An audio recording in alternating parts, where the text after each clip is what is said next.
स्मृति ईरानी जी के पास अगर कोई जानकारी और सबूत है तो सामने क्यों नहीं रखते? आरोप क्यों लगा रहे हैं? और उनके पास जानकारी है और वो सामने नहीं रख रहे हैं तो वो भी सहभागी हैं क्या? ये आरोप लगाने वाले वही लोग हैं जिन्होंने राजीव गांधी जी के ऊपर आरोप लगाया था बोफोर्स के मामले में, जिस बोफोर्स तोप ने कारगिल के युद्ध में देश के मान सम्मान को बचाया था, सीमा की रक्षा की थी।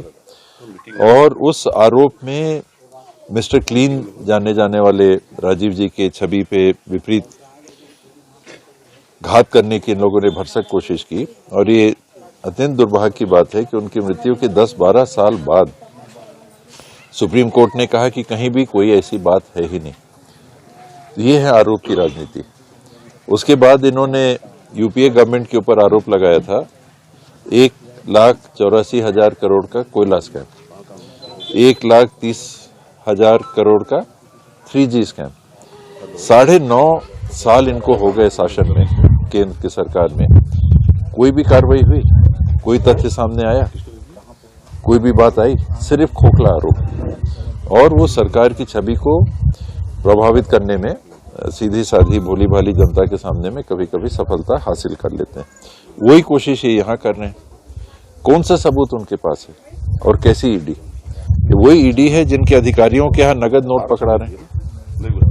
आप ही लोग दिखा रहे हैं, मीडिया के माध्यम से आप दिखा रहे हैं कि इतने इतने लाख रुपए ईडी के अधिकारियों के यहाँ से निकल रहे हैं। और उस ईडी का इस्तेमाल करके ये आरोप लगा के प्रभाव डालना चाहते हैं। कांग्रेस का महाधिवेशन हुआ, उसके पहले ईडी की कार्रवाई, कांग्रेस का अधिवेशन प्रभावित हो जाए। ठीक चुनाव के पहले हम लोग मान के चल रहे थे कि यही होगा। कोई ऐसी बात नहीं हुई है जिसका हमको पूरा अनुमान नहीं था कि ये ऐसे ही चाल चलेंगे कि जब चुनाव हार रहे हैं इस प्रकार की बात को लाओ। कहीं आपको जानकारी है, कभी कोई कहेगा कि कार्रवाई मत करो। जिसके घर में पैसा पकड़ाया है वो दूसरे के ऊपर आरोप लगा रहा है, जिसके ऊपर आरोप लगा रहा है उसके घर में आपको एक नया पैसा मिला? उसके तक पहुंचने वाले एक नए पैसे की बात हुई? आपने इलेक्ट्रॉनिक ट्रेल की बात की, इलेक्ट्रॉनिक ट्रेल वहां तक पहुंच नहीं रहा है, कहीं आपको कोई सबूत नहीं मिल रहा है। अब आपने 508 करोड़ रुपए की बात कर दी। एक नया पैसा किसी के घर में पहुंचा है, आपके पास कोई सबूत है क्या?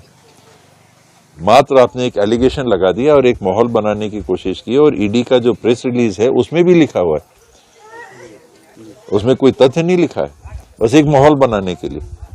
तो ऐसी राजनीति से बुरी कोई राजनीति नहीं है। और ये कौन लोग हैं जो ऑपरेशन लोटस करते हैं? देश में चुनी हुई सरकारों को किस बल पे गिराते हैं, किस तरीके से गिराते हैं, ये आप भी जानते हैं, मैं भी जानता हूं।